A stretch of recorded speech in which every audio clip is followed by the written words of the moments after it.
Olá, gente, tudo bem com vocês? Meu nome é Clara e bem-vindos a mais um vídeo do meu canal. Bom, como vocês podem ver, estamos com um cenário diferente, é porque recentemente eu me mudei e ainda não tenho um quarto pronto, uma coisa assim que possa ser um cenário. Vocês vão ter que se contentar com esse pisca-pisca aqui muito... com o meu cabelo de 5 milhões de dólares e com uma parede branca. Muito em breve a minha estante vai chegar e aí eu vou gravar um vlog montando a estante, que nem vocês pediram lá no Instagram, então vai ser muito bom. Mas por enquanto é isso que temos, é isso que eu posso oferecer. Hoje eu vim fazer o que aqui? Eu vim responder uma tag bem basiquinha, basicona. E essa não é qualquer tag, meus queridos, essa é a tag 5 estrelas da minha querida web diva, palco de leituras, o Otávio, que é um booktuber maravilhoso e ele tá quase chegando aos 1000 inscritos. Então vão lá se inscrever no canal dele. Ele é a nossa web diva e ele criou essa tag, ou seja, uma tag original do Otávio. Eu vou deixar aqui o link pro vídeo e pro canal dele aqui embaixo, ou aqui, enfim. Basicamente consiste em 7 perguntas e cada uma delas você vai ter que falar um livro 5 estrelas, só que diferentes tipos de livros 5 estrelas. Então, bora responder. Número 1. Um livro 5 estrelas que não foi favoritado. Ou seja, um livro que foi muito bom, que eu dei 5 estrelas, foi perfeito, mas que não entrou pros meus livros favoritos. E pra esse eu escolhi O Conto da Aia, da Margaret Atwood. Um livro espetacular de ser lido. Foi sim um 5 estrelas, é um livro muito bom. Eu não sei nem o que dizer, porque esse livro é gigante, tanto que a adaptação é The Handmaid's Tale, é uma série bastante popular. Toma proporções muito grandes essa história, essa adaptação, esse livro. Acho que dispensa muitas apresentações, né? Mas basicamente O Conto da Aia é uma distopia, né? Na qual as mulheres simplesmente perderam os direitos numa sociedade que agora se baseia no Antigo Testamento da Bíblia. A gente vê esse livro pelo ponto de vista da June, que na verdade é a Offred, uma aia que serve na casa do comandante, e agora eu não lembro mais o nome dele. Essa sociedade fica dividida e as mulheres, cada uma delas tem uma função. E a função das aias é simplesmente a função reprodutiva. Elas servem nas casas como receptáculos para bebês, basicamente. E depois elas vão passando para outra casa assim que elas dão um bebê para a verdadeira mulher da casa, que são as mulheres inférteis. Por que tudo isso aconteceu? Porque teve uma doença que deixou a maioria da população infértil, das mulheres. As poucas que sobreviveram a essa doença e que são férteis, elas foram mandadas para os centros vermelhos para serem treinadas para serem aias. Basicamente foram reduzidas a esse papel da reprodução. É muito forte esse livro. Não é um livro assim fácil de ser digerido, principalmente se você for mulher, mas é um ótimo livro. A June, como narradora, ela é ótima. Ela faz os questionamentos certos que levam a gente a refletir coisas que a gente nem pensava que a gente refletiria numa situação dessas. Não é um livro que acontecem muitas coisas, não é um livro de um ritmo muito rápido. É uma coisa mais que você precisa ir levando aos poucos. Tudo que acontece com a June, as chantagens e abusos que ela sofre, as torturas, entrar dentro da cabeça de uma aia, de entender como tudo aquilo funciona, a corrupção por trás de tudo. É um ótimo livro que simplesmente me deixou arrepiada em muitos momentos. É muito bem escrito. É tudo feito de uma maneira que parece muito realística, narrativa perfeita. Eu acho esse livro incrível e a experiência de ler ele foi assim, foi de tirar o fôlego. Só que não foi um livro que eu favoritei, porque é uma distopia, mas não é uma distopia com as quais eu tô acostumada, ou não é o meu estilo favorito de livro, mas realmente esse livro é perfeito. Ele dá um soco no seu estômago e é aquela coisa assim que deixa você angustiado, e toda essa reflexão, essa construção dessa distopia desse país, né, que é a República de Gilead, é tudo feito de uma maneira impecável e, sei lá, simplesmente um chute na sua cara. Eu nunca vi a série porque eu não sei se eu teria estômago, então eu deixo esse aí pros mais fortes de coração, porque eu não sou pra esse tipo de coisa. Eu prefiro me preservar, assim, emocionalmente. Mas é isso. Número 2. Um livro 5 estrelas que não merecia essa nota, mas você deu mesmo assim. Eu trouxe 2 aqui. Primeiro livro que eu dei 5 estrelas, mas provavelmente não merecia, é o Twisted Emotions, da Coda Riley. Gente, vamos lá. Eu já contei aqui, acho que a minha história com os livros da Cora Riley pra vocês. São livros ruins, os livros são problemáticos, os livros são mal escritos. É aqueles livros da máfia, tem a Born in Blood, Mafia Chronicles, tem a Camorra Chronicles. Uns 15, 18 livros. Eu li tudo porque eu não tenho amor à minha vida, nem um pouco. E aí é tudo um chorume gigante, mas aí você pega e lê Twisted Emotions. E é uma coisa que, assim, apesar de todos os defeitos, das problemáticas, eu adoro esse livro. Eu adoro o Nina e a Kiara, que são os protagonistas. Eu adoro a maneira como essa história foi contada. Eu não sei o que aconteceu aqui, que essa mulher... É um ghostwriter, gente. A explicação aqui é ghostwriter. Eu fico passada, né? Porque... a gente tem a história da Kiara. Ela é uma garota que, apesar de estar nos círculos mais altos da sociedade da máfia, todo mundo vê ela meio assim, porque o pai dela é um desertor, um traidor, então ela meio que não tem honra, uma coisa...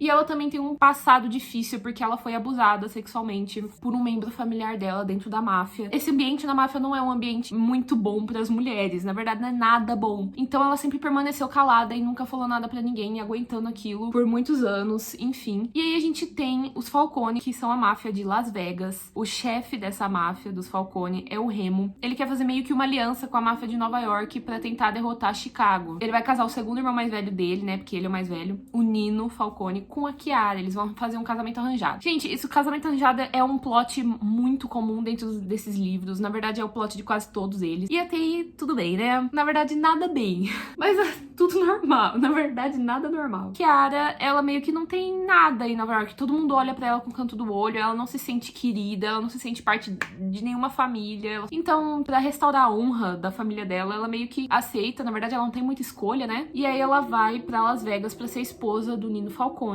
Só que o Nino, gente, ele é um sociopata, ele não tem sentimentos. Ela, na verdade, ela não tá esperando nada daquele casamento, mas aos poucos ela vai se apaixonando por ele. Só que ele não tem sentimentos. Ai, gente, é um surto, é um puro suco de gritaria, como diria a Adriele. Eu não sei o que tem nesse livro que é tão bom. Que simplesmente você começa a ler ele, você não consegue parar. Eu dei 5 estrelas sim, ele provavelmente não merecia, por ser um livro da Cora Riley, por ser um livro da máfia, por ser problemático pra cacete, porque eu não gosto muito de dark romance. Não merecia nos meus termos, mas este livro é maravilhoso. Que raiva, que raiva, que raiva. Outra menção honrosa que eu dou aqui, que eu fui ver no meu Scooby, os livros que eu dei 5 estrelas, e tava lá a trilogia da seleção com 5 estrelas, todos. E eu queria dizer que eu tenho um passado sombrio com a seleção. Quando eu era mais novinha, eu gostava muito desses livros. Provavelmente foi a época que eu dei 5 estrelas pra eles no Scooby. Hoje eu não sei se eu pegasse pra ler esses livros, se eu continuaria com essa nota. Então, assim, provavelmente não merecia. Não, mas eu dei mesmo assim, porque eu era emocionada, porque eu tinha 14 anos, porque a vida era incrível e porque a seleção era uma obra de arte. 3. Um livro 5 estrelas que me surpreendeu. Bom, eu vou falar 2 aqui, que vocês já devem ter me ouvido falar, principalmente nos últimos tempos. O primeiro é Enraizados, da Naomi Novik, que já tem resenha aqui, que eu já falei muito desse livro aqui. Mas digamos que ele é um livro único de fantasia, que simplesmente você vai esperando poucas coisas, porque ele não é um livro tão hypado. Depois que você começa a desbravar aquele livro, ele se torna uma coisa enorme. E ele é simplesmente incrível. Favoritadíssimo esse livro, gente. Incrível, incrível, incrível. E me surpreendeu muitíssimo. Porque eu não tava esperando nada do que aconteceu. Nenhum dos rumos dessa história eu tava esperando. Eu já falei muito aqui sobre ele. Provavelmente vocês já decoraram a sinopse. Mas tem resenha aqui dele. Por favor, vejam. E o outro livro que eu escolhi, que me surpreendeu, foi Emma, da Jane Austen. Emma se tornou simplesmente um dos meus livros favoritos. Eu simplesmente amo Emma. Eu acho esse livro maravilhoso.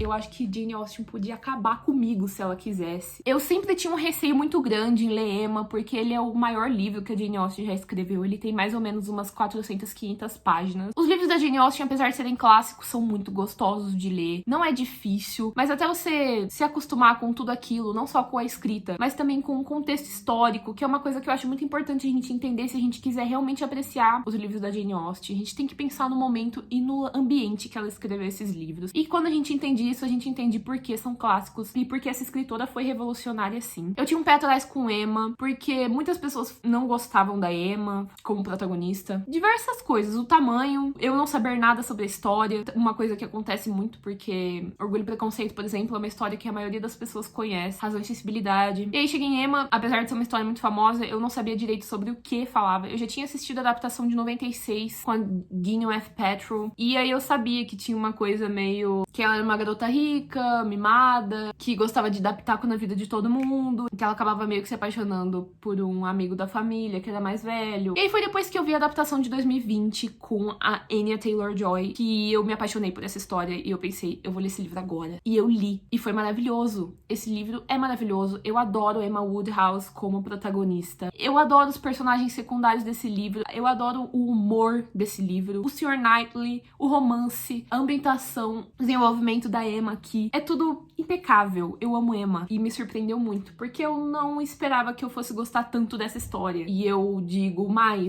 que apesar do meu grande amor austiniano ser Orgulho e Preconceito como história, eu acho que como livro, Emma fica pau a pau com Orgulho e Preconceito, dentro dos meus critérios e do meu coração. 4. Um livro 5 estrelas de um gênero diferente do que você costuma ler. Eu coloquei aqui Na Casa da Lei Bardugo. Ele é sim uma fantasia adulta, mas ele traz esse aspecto do paranormal e do suspense muito forte. Ele eleva pra outro nível. E ele é sim diferente dos outros livros de fantasia adulta que eu li, porque ele tem esse lado mais sombrio e mais forte também, mais intenso, né? Não é uma tarefa fácil falar sobre esse livro e resumir ele, porque ele é um livro bastante complexo. Mas basicamente a gente tem aqui mistérios, a gente tem o ambiente da Universidade de Yale, a gente tem uma protagonista que vem do limbo pra uma sociedade de privilegiados que ficam brincando com magia e com a vida das pessoas. E a gente tem a perspectiva dessa pessoa que veio do nada pra ocupar esse espaço. E a gente tem mistérios, personagens ótimos, muito bem escrito. Tem um vlog aqui meu de leitura de Nona Casa. Eu considero ele talvez um subgênero diferente do que eu tô acostumada, mas que foi uma ótima experiência de leitura. 5. Um livro 5 estrelas de não ficção. Gente, não são muitos livros de não ficção que eu leio. Na verdade, pouquíssimos. Aqui eu conto os meus livros da faculdade. Mas o que acontece na faculdade, a gente não lê livros inteiros, né? A gente lê capítulos de livros, vários capítulos. Mas se você for uma pessoa normal, geralmente você não vai ler um livro inteiro, porque não vai dar tempo, porque você vai ter muitas matérias, né? Como eu faço um curso de humanas, eu leio bastante. Na maioria do tempo. E eu trouxe aqui, acho que um dos únicos livros inteiros que eu li na minha graduação foi no primeiro semestre, que foi o livro O que é Poder, do Gerard Lebrun. Esse livro é de 1981, e ele é um livro, assim, bastante introdutório dentro da disciplina de ciência política. O Gerard Lebrun, ele foi um filósofo francês, historiador, professor universitário, etc, e ele escreveu esse livro. Esse livro, ele tem 150 páginas, se eu não me engano, até menos, e ele basicamente tenta explicar o que é poder, de onde vem esse poder político, o que faz as pessoas aceitarem ordens das outras pessoas. Então tem toda essa discussão sobre ciência política dentro desse livro. Esse livro é bom. Assim, apesar de ser um livro introdutório, ele acabou comigo, né? Foi meu primeiro contato com uma leitura, assim, dentro da faculdade, e foi muito bom. Tem todo um debate sociológico, tem referências e perspectivas de diversos filósofos e de diversas correntes da sociologia, pra quem quiser começar e entender um pouco de poder político também, e dentro da ciência política, enfim. Um livro de não ficção. E eu também trouxe um outro de não ficção super curtinho que eu li e que foi bastante interessante, que é o Buracos Negros, do Stephen Hawking. Tenta explicar o fenômeno dos buracos negros. Então eu acho que é um livro de física, só que ele é muito fácil de ler, porque os livros do Stephen Hawking, eles são assim. Apesar de ter, sim, uma pequena, né, um negócio da física, porque não pode sair também, né? Ele basicamente desenha, né? Quer que desenhe? O Stephen Hawking, os livros dele, ele tem essa escrita e esse jeito de explicar os fenômenos físicos de uma forma que fica mais fácil pro público geral ler, entender e consumir esse tipo de literatura. Eu pretendo ler os outros do Stephen Hawking porque eu gostei bastante de Buracos Negros. 6. Um livro 5 estrelas que valeu o hype. Eu poderia falar vários aqui, mas eu vou dizer Vilão, da V. Schwab, porque pra mim esse aqui, ele merece todos os biscoitos, porque esse livro é incrível. Já falei bastante sobre esse livro aqui já faz tempo já, foi um dos meus favoritos de 2020. Eu pretendo reler pra trazer uma resenha mais completa aqui pra vocês, mas basicamente essa história do nosso protagonista Victor Valley está na prisão há 10 anos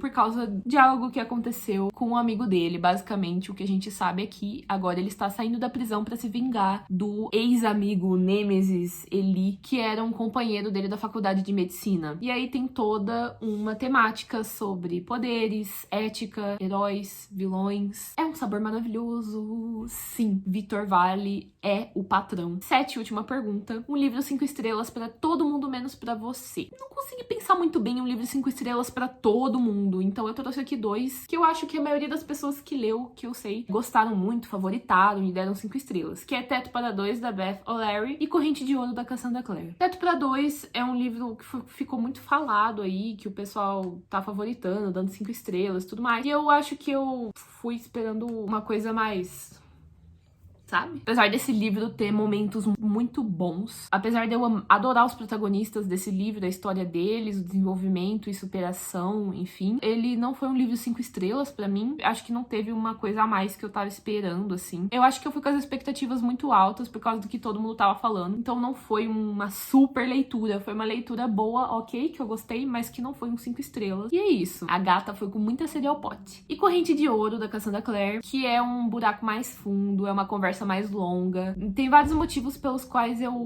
não gosto tanto desse livro. Eu sinto muito que esse livro, ele não tem ainda um brilho próprio. Ficou muito uma coisa como uma continuação das Peças Infernais, e aí não teve ainda o protagonismo que esses personagens merecem. Acho que eles ainda estão muito reduzidos aos filhos dos personagens de As Peças Infernais. Eu ainda não li o Chain of Iron, realmente não sei o que esperar desse livro, mas eu tenho um pouco de medo, de receio, porque eu não gostei tanto das decisões narrativas que a Cassandra tomou. Apesar de eu ter gostado muito, sim, dos personagens, eu achei a história fraca, não gosto do James Herondale como protagonista, enfim, várias coisas que não me fazem gostar tanto desse livro quanto dos outros livros da Cassandra. Eu acho que aqui faltou um sal, faltou uma pimenta, faltou um protagonismo maior desses personagens, dessa história, faltou um plot mais bem construído e mais forte. Enfim, no geral, eu gosto do livro, mas ele não é 5 estrelas pra mim, e é isso. Bom, essa foi a minha tag 5 estrelas. Não se esqueçam de ir no canal do Otávio e dar muito stream e dar muitos biscoitos pra ele que criou essa tag, super legal. Muito obrigada por assistirem. Eu espero que vocês tenham gostado. Se vocês gostaram, clique em gostei. Se inscreva no canal se você ainda não for inscrito. Um grande beijo e até a próxima.